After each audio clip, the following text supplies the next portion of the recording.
우리 하나님은 언제나 우리를 지켜주시는 신실하신 하나님이신 줄로 믿습니다. 신실하신 하나님이라고 하는 하나님의 속성을 저는 굉장히 좋아하는데요. 신실하다라는 것은 하나님은 언제나 선하고 오르시다라는 그런 의미입니다. 때로는 우리의 삶 가운데 아픔도 있고 힘듦도 있는데 하나님 뭘 날 지켜주는 거예요? 이게 힘들어 죽겠는데 이런 이야기 하잖아요. 그럴 때마다 저는 쉽게 쓰는 예화는 어린아이들이 예방접종할 때예요. 예방접종. 우리 지휘자님도 아기 키워보셔서 알겠지만 아이들은 그때그때마다 맞아야 할 주사가 있거든요. 근데 그 주사는 아이 스스로 나 이거 맞을 때가 된 것 같아요 라고 해서 맞는 게 아니라 그냥 부모님이 그때가 되면 이 아이가 이 주사를 맞아야 항체가 생기니까 그래서 병원에 데리고 가는 거죠. 그런데 아이 입장에서는 내가 맞춰달라고 한 것도 아니고 주사바늘 들어올 때 얼마나 아파요? 그래서 아파서 앵거리고 우는 거예요.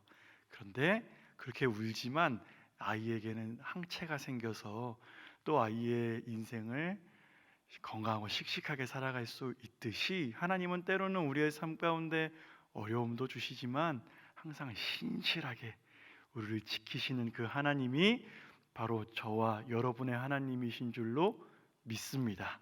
그런 믿음으로 날마다 믿음 안에서 승리하는 저와 여러분 되기를 주님의 이름으로 축복합니다.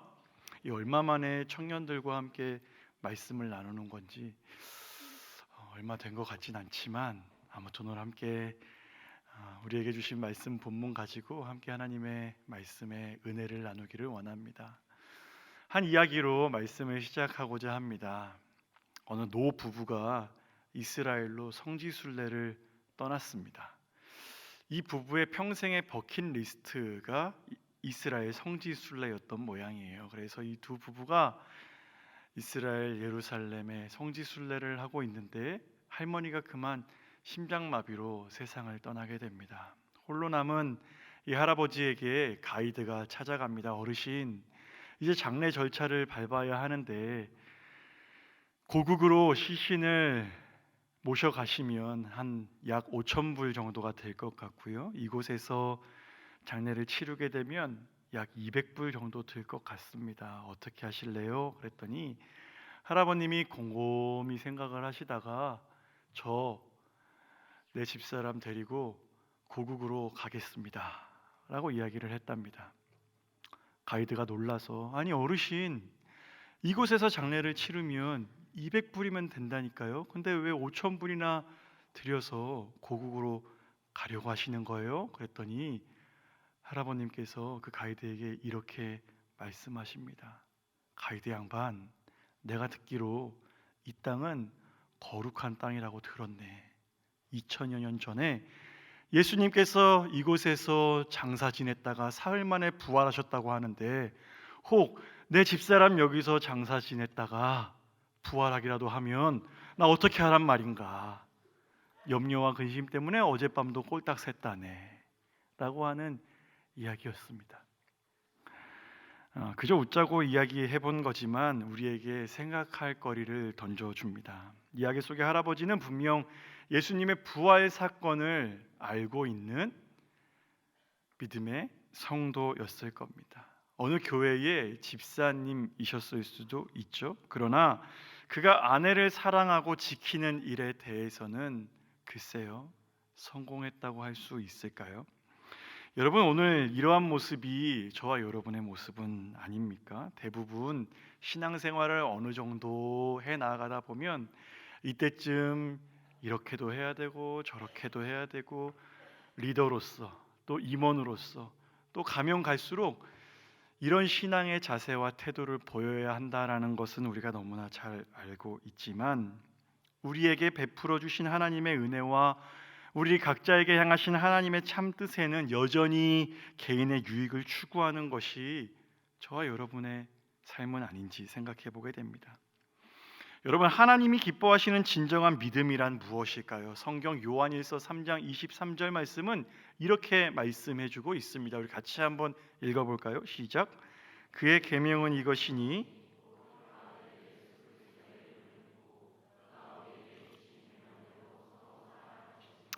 아멘.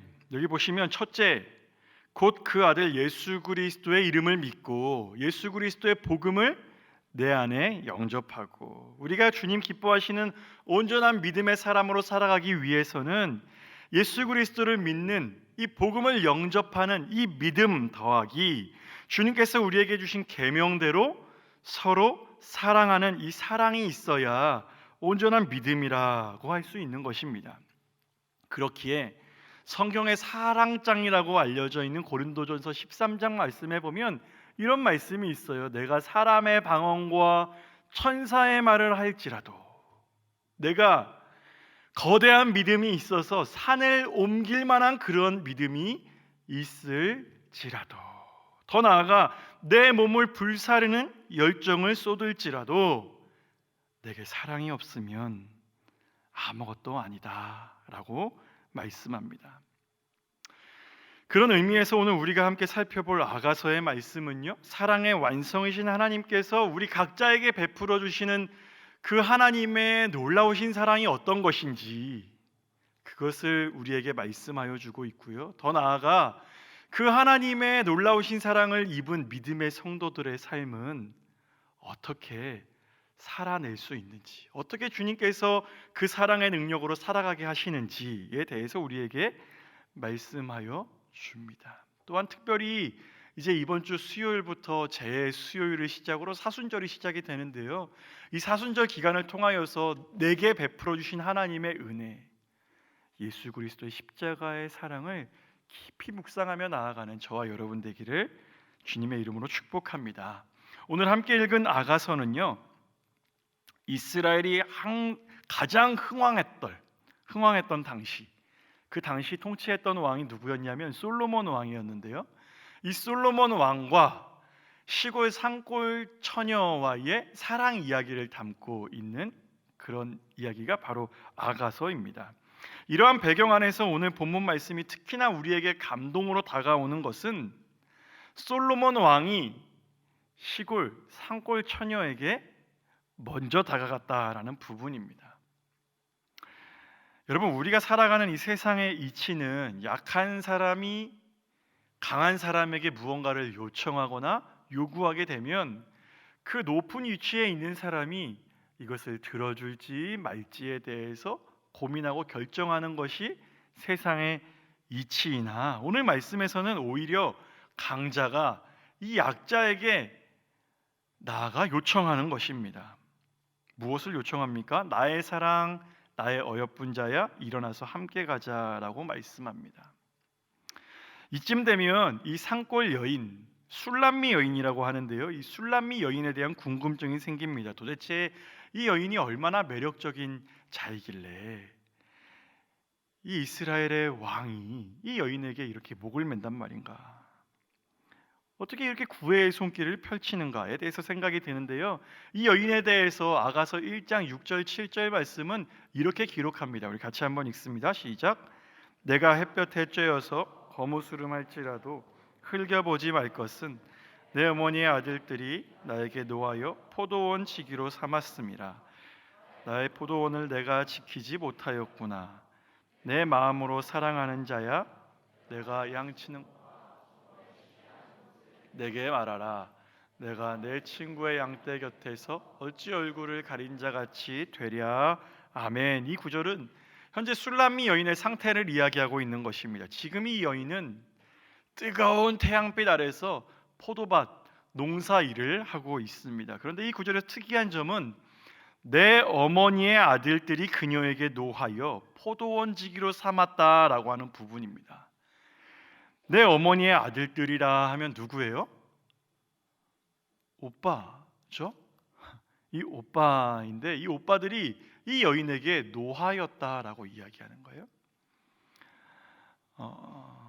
왜 노하였는지 잘 알지는 못하겠어요. 그런데 이 오빠들이 이 여인에게 노하여, 이 노하다라는 것을 다른 번역을 보니까 성화를 부렸다라는 거예요. 성화를 부렸다, 자꾸 보챘다라는 것입니다.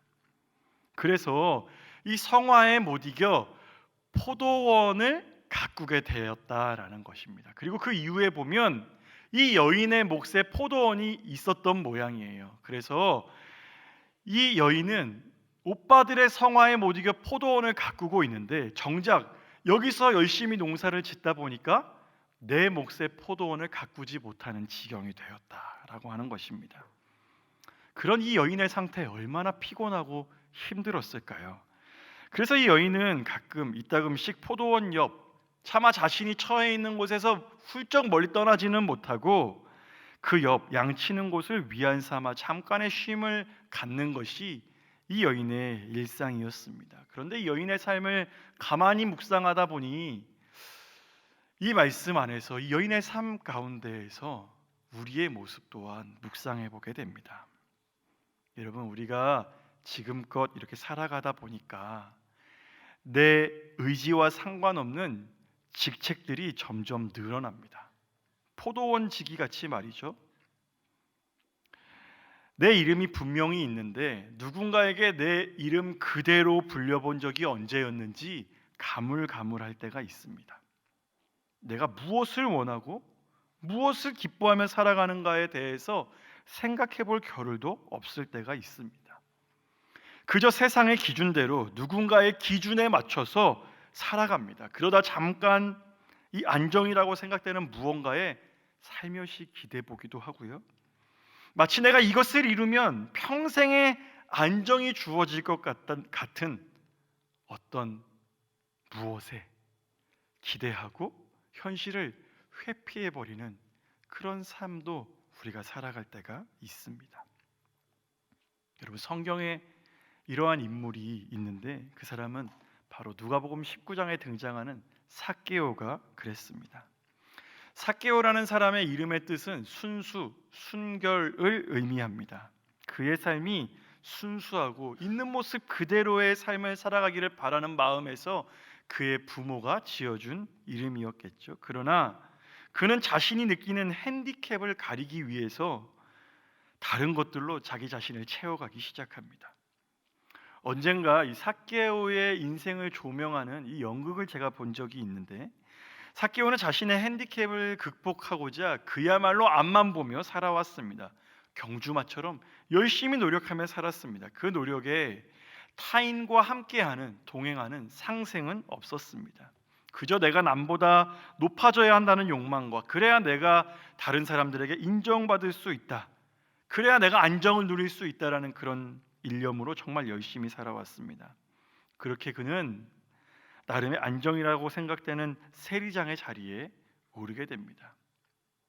어느 정도 위치에 올랐으면 내가 안정을 누리고 떵떵거리며 살아갈 수 있을 것 같은데, 그러나 그 세리장은 오히려 다른 이들에게 치탄을 받는 자리가 됩니다. 존경과 부러움보다는 무사람의 손가락질을 당하는 그런 대상이 되었습니다. 그가 생각했던 세상의 성공이 자신에게 안정을 가져다 주지 못함을 절실하게 깨달았습니다. 그런 그에게 예수님에 대한 소식이 들려왔습니다. 사람들은 예수님의 가는 길목을 에워쌌고 삭개오가 그 틈에 끼지 못하도록 삭개오를 막아섰습니다. 그래서 그가 선택한 게 뭐예요? 마을 어귀에 돌무화과 나무에 오릅니다. 그는 돌무화과 나무 위에서 오래간만에 마음의 안정을 느낍니다. 그곳에서 먼 발치에 계신 예수님을 바라보고 있는데 이게 웬일이에요? 예수님이 그에게로 다가오시는 것입니다. 예수님이 다른 곳이 아닌 그에게로 발걸음을 재촉해서 오시는 것이었습니다. 어쩌면 삭개오는 그의 인생에 단 한 번도 받아보지 못한 긍정적 시선과 관심을 받게 되었습니다. 그렇게 그에게 다가오신 예수님은 그를 수식하는 어떤 다른 명칭이 아니라 그의 이름을 부르십니다. 삭개오야, 삭개오야, 내려와라. 내가 오늘 너희 집에 함께 거하겠다. 예수님의 그 음성은 날마다 긴장 속에 살아온 삭개오의 굳은 마음에 안정을 가져다 주었습니다. 그리고 예수님의 그 음성이 삭개오로 하여금 잃었던 방향을 바로잡게 하여 주셨습니다. 즉 그로 참된 회개로 나아가게 하셨습니다. 이에 누가복음 19장 10절 말씀은 이렇게 예수님을 증거합니다. 인자가 온 것은 잃어버린 자를 찾아 구원하려 함이니라. 여러분, 예수님이 이 땅 가운데 오신 목적은 삶의 여러 가지 상황과 환경 때문에 방향을 잃어버린 자를 찾아 구원하기 위함인 줄로 믿습니다. 사랑하는 청년 여러분, 혹 우리의 삶이 바쁘고 힘든 일 때문에 내가 무엇을 위해 살아가고 있는가, 내가 무엇을 느끼며 살아가고 있는가를 잊어버리고 그저 속도에 치여서 방향을 잃은 자 있습니까? 이렇게 살아가는 게 아님은 알지만 차마 용기가 없어서 그 발걸음 한 발자국 떼기가 버거우신 그런 믿음의 청년들이 있다면 오늘 우리에게도 술람미 여인과 같이, 삭개오와 같이 갈급한 자에게 사랑으로 찾아오시는 주님의 은혜가 가득하기를 주님의 이름으로 축복합니다. 여러분, 성경을 보면 예수님의 공생의 사역의 핵심은 주님과 함께함이라고 해도 과언이 아닙니다. 예수님은 공생의 사역을 하실 때 늘 사람과 함께 하셨습니다. 예수님은 늘 사람을 찾아다니셨습니다. 우리가 생각하기에 어떤 효과적인 사역을 하기 위해서 어떻게 해야 될까요? 어떤 효과적인 사역을 하기 위해서는 어떤 분야의 전문가와 함께 하는 것, 혹은 어떤 분야의 소위 말해 에이스를 영입하는 것, 이렇게 하면 효과적인 사역을 할 수 있을 거라 이렇게 생각이 듭니다. 그러나 예수님은 그렇지 않으셨습니다.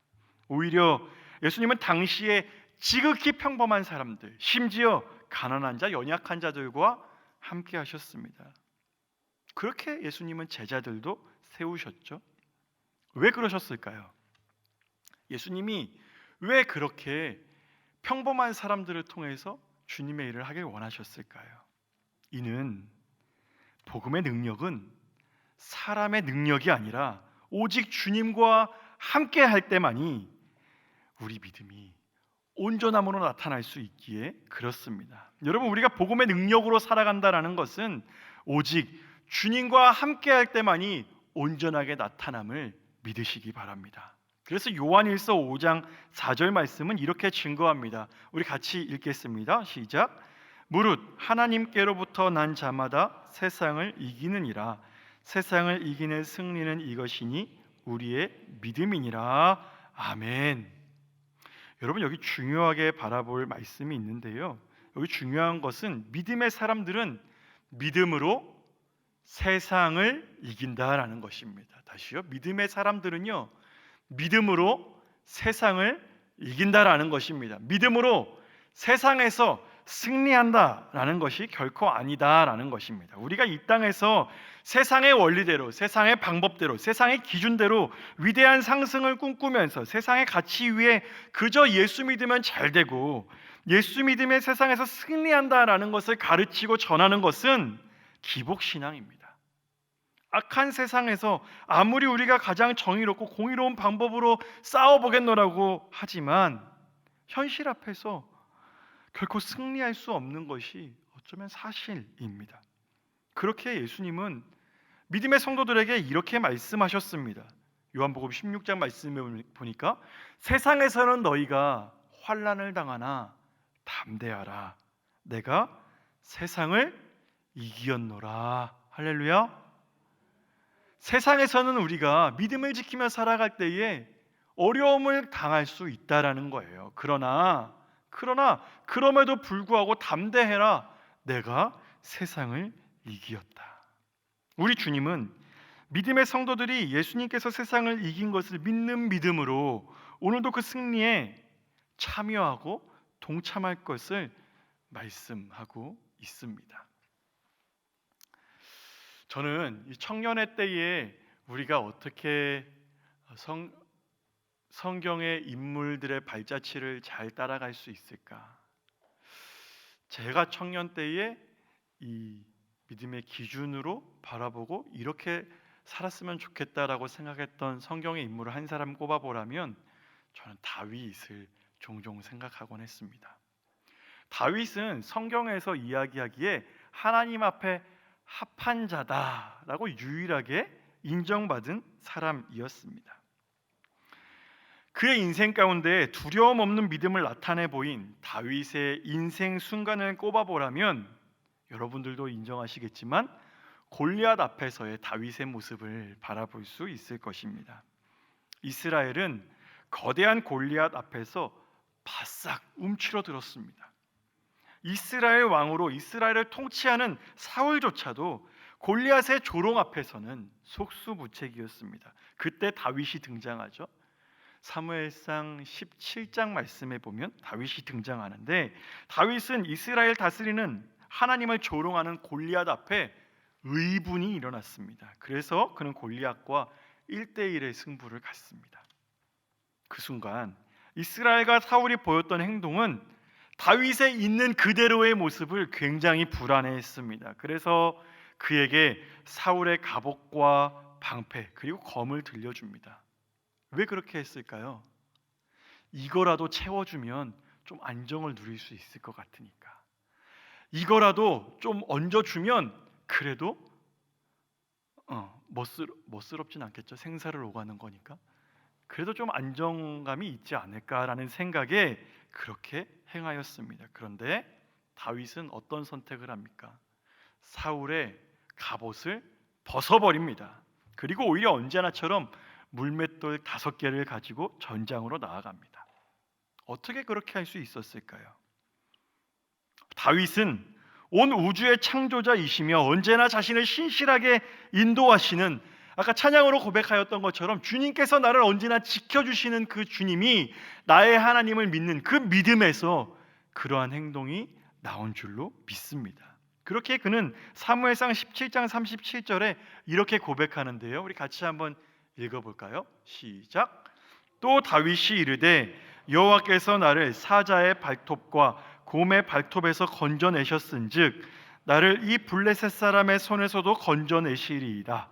사울이 다윗에게 이르되 가라, 여호와께서 너와 함께 계시기를 원하노라. 아멘.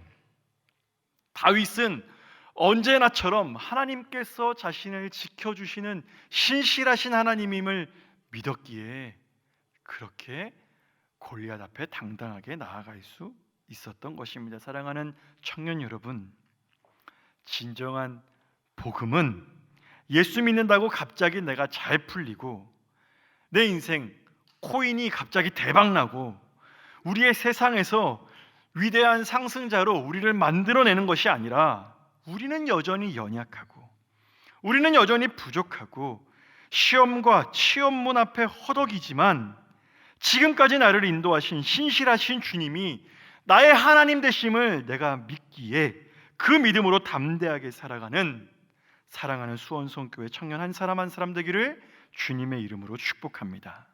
이처럼 사랑의 완성이신 하나님께서 우리에게 베풀어 주시는 은혜와 사랑으로 우리를 주님의 승리에 이제 동참하도록 초청하셨다면, 이제 그 사랑을 입은 믿음의 청년들로 어떻게 살아가야 하는지에 대해서 말씀하십니다. 그게 오늘 본문 2장 10절에서 13절까지의 말씀입니다.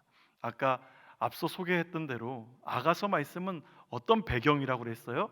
사랑스러운 남녀 간의 사랑을 담은 내용이 아가서라고 말씀드렸죠. 제가 오전 예배 때 이 10절에서 13절까지의 말씀을 다 같이 읽겠습니다라고 했더니 아가서의 이 배경을 까마득하게 잊어버리고 빨리 읽어야 된다는 생각 때문에 나의 사랑하는 자가 내게 말하여 이렇게 읽으시는데, 우리 청년들은 그렇게 읽는 게 아니라 그 남녀 간의 사랑을 담는 그러한 이 소울을 담아, 사랑 안 해보셨나요? 그 소울을 담아서 한번 읽어보면 좋겠습니다. 우리 같이 한번 읽어볼까요? 시작. 나의 사랑하는 자가 내게 말하여 이르기를 나의 사랑 내 어여쁜 자야 일어나서 함께 가자. 겨울도 지나고 비도 그쳤고 지면에는 꽃이 피고 새가 노래할 때가 이르렀는데 비둘기의 소리가 우리 땅에 들리는구나. 무화과 나무에는 푸른 열매가 익었고 포도나무는 꽃을 피워 향기를 통하는구나. 나의 사랑 나의 어여쁜 자야 일어나서 함께 가자. 아멘. 좀 느껴지시나요? 사랑하는 이가 나를 부르시고 내 손을 붙잡아 주시는 그 감정이 느껴지시나요? 저는 이 말씀을 이렇게 읽고 묵상을 하는데 한 편의 시가 떠올랐습니다. 여러분, 제가 애지간하면 이 시가 떠오르는 그런 캐릭터가 아닌데 이 시가 떠올랐어요. 그 시는 고은이라는 시인의 그 꽃이라는 시입니다. 이 시가 제 인생 가운데 가장 사무치게 읊조려졌던 때가 언제냐면, 우리 교회 교역자들은 산을 이따금씩 오릅니다. 산을 이따금씩 오르는데 이 산을 올라갔다가 내려갈 때는 이 시가 막 읊조려지는 거예요. 이 시의 내용이 바로 이렇습니다. 내려갈 때 보았네, 올라갈 때 보지 못한 그 꽃. 길이도 되게 은혜롭지 않아요? 내려갈 때 보았네, 올라갈 때 보지 못한 그 꽃. 우리가 산을 오를 때는 그 올라야 된다는 그 목적 하나로 막 이 주변을 보지 못하고 앞으로만 계속 올라가는 거예요. 근데 저희가 올라갔던 그 길로 내려오곤 하거든요. 근데 내려가다 보면 내가 이곳을 어떻게 올라갔지? 내가 이런 곳을 올랐었나? 라는 생각이 들 때가 있다라는 겁니다. 오늘 이 남자가 이 여인에게 이야기하는 것이 이것입니다. 나의 사랑하는 자야, 나의 어여쁜 자야, 일어나서 함께 가자. 겨울도 지났고 비도 그쳤고 라고 이렇게 이야기하는 것이 바로 그런 의미인 거예요. 인생의 겨울을 만났을 때는 내가 힘들고 어려웠는데, 이 세상에서 어렵고 힘든 거는 나만 겪는 것 같은데, 마치 드라마의 비련의 여주인공처럼 나만 힘든 것 같았는데, 우리 주님과 동행하며 주님이 내 손을 붙잡아 주니 고통 가운데 보이지 않았던 꽃들이 내 눈앞에 보이더라라는 것입니다.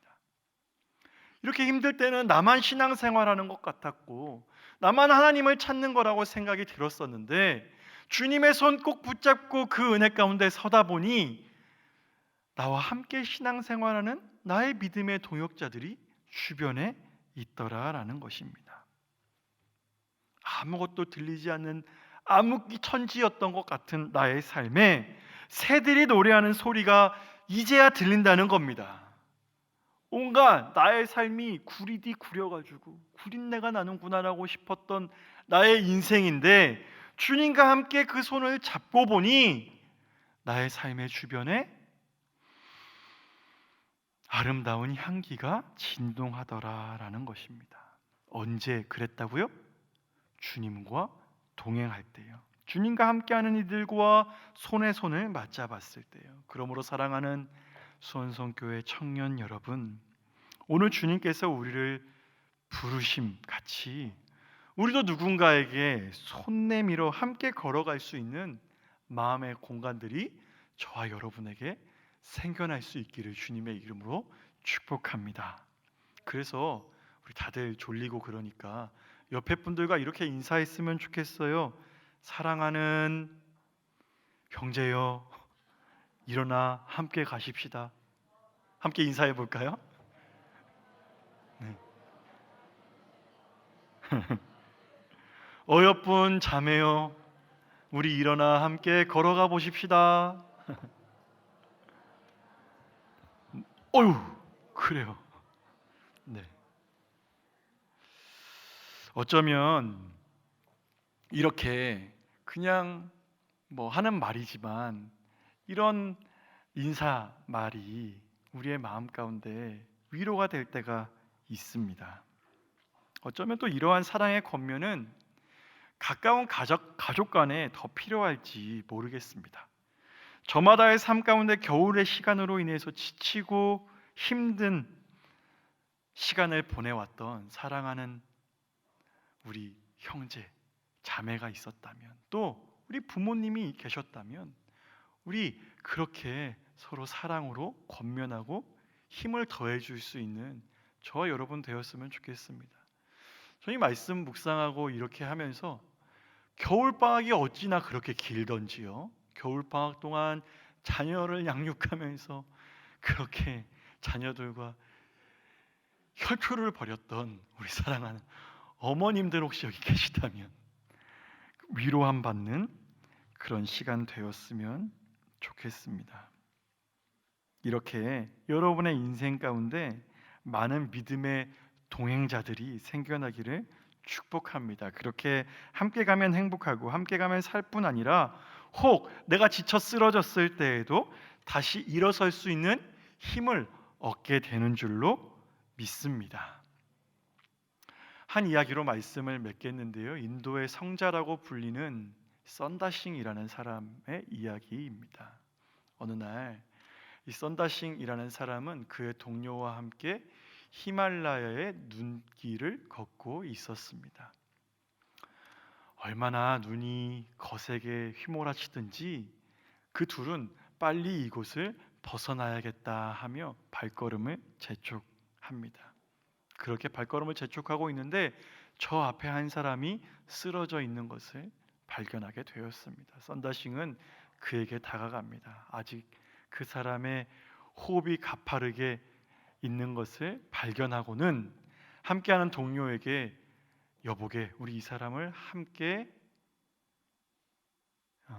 일으켜 가세라고 이렇게 이야기하였습니다. 그러자 그 동료하는 말이 이 사람 무슨 말이야? 지금 이렇게 힘든 상황 가운데 이러다 다 죽어. 나라도 빨리 갈 테니 당신 알아서 하게나. 신경질을 부리며 앞길을 재촉해 갑니다. 썬다싱은 그 사람을 들쳐업고 걸음을 뚜벅뚜벅 계속해 나아갑니다. 얼마나 지나갔을까요? 썬다싱의 몸에는 땀이 뻘뻘 흐르게 되었고 온 몸에는 열기가 오르게 됩니다. 그와 동시에 그 열기가 내 등에 엎여 있는 사람에게도 전달이 됩니다. 정신을 잃었던 그 사람은 그 열기를 통하여 정신을 회복하게 되었는데요. 가던 길에 이 썬다싱이 그만 너무나 힘이 들어서 지쳐 주저앉게 되는데 그때 그 등에 엎여 있던 사람이 오히려 썬다싱을 데리고 함께 부축해서 걸음을 계속하게 됩니다. 그 둘은 그렇게 동행의 길을 걷게 되는데 어느 정도 가다 보니 저 앞에 한 사람이 쓰러져 있는 것을 발견하게 되었습니다. 그래서 이 둘은 앞서 우리에게 펼쳐졌던 그 시간을 기억하며 그 사람에게 달려갔는데 쓰러져 있던 그 사람은 다름이 아닌 앞서 먼저 살겠노라고 나아갔던 발걸음을 재촉해 갔던 썬다싱의 원래 동료가 눈보라의 조난이 되어 그만 생명을 잃은 채로 발견되었다라는 이야기를 들은 적이 있습니다. 여러분, 이 이야기가 주는 교훈이 무엇일까요? 그것은 우리의 인생길에서 다른 누군가를 제치고 가면 내가 더 앞서 가면 내가 살 것 같지만 그러나 실상은 조금 더딜 수 있지만 우리가 함께 갈 때 사람은 살 수 있고 우리가 함께 갈 때 우리가 진정한 행복을 누릴 수 있음을 보여주는 이야기입니다. 제가 이 이야기로 말씀을 맺었더니 어떤 할머님 그룹에서 저한테 이렇게 이야기하시는 거예요. 근게 이 말이 뭉치면 살고 흩어지면 죽는다는 그 말 아니요? 라고 이렇게 이야기를 하시는 거예요. 암요 그렇게 이야기를 했었는데 여러분 우리의 좌우를 한번 둘러보세요. 우리와 함께하는 믿음의 동역자들이 이렇게나 많이 있습니다. 사랑하는 우리 청년 여러분, 주님의 은혜로 우리 함께 살아가십시다. 주님의 은혜와 사랑을 입은 자로 우리 함께 주님의 길을 뚜벅뚜벅 걸어 가십시다. 누군가가 하나님께서 우리에게 두 손을 주신 이유가 무엇인가를 이야기하였는데 한 손은 나의 사랑하는 자야, 나의 어여쁜 자야, 일어나 함께 걸어가자라고 말씀하시는 주님의 손을 꼭 붙잡기 위한 한 손이고 다른 한 손은 그 사랑으로 다른 이들을 붙잡고 함께 걸어가게 하기 위한 두 손이다라고 하는 것을 들은 적이 있습니다. 사랑하는 청년 여러분, 우리 함께 그렇게 하나님께서 우리에게 맡겨주신 삶을 아름답게 살아가는 저와 여러분 되었으면 좋겠습니다. 이따금씩 우리의 삶 가운데 계속되는 이 고민들, 하나님의 뜻이 무엇일까? 이러한 상황 가운데 나에게 펼쳐주시는 하나님의 은혜는 무엇일까? 라는 고민 앞에서도 주님은 신실하십니다. 우리 믿음의 동료들과 함께 그렇게 걸어가게 하실 것을 내가 확신합니다. 그 믿음으로 내가 살아가겠습니다. 그렇게 당당하게 살아내는 저와 여러분 되기를 주님의 이름으로 축원드립니다.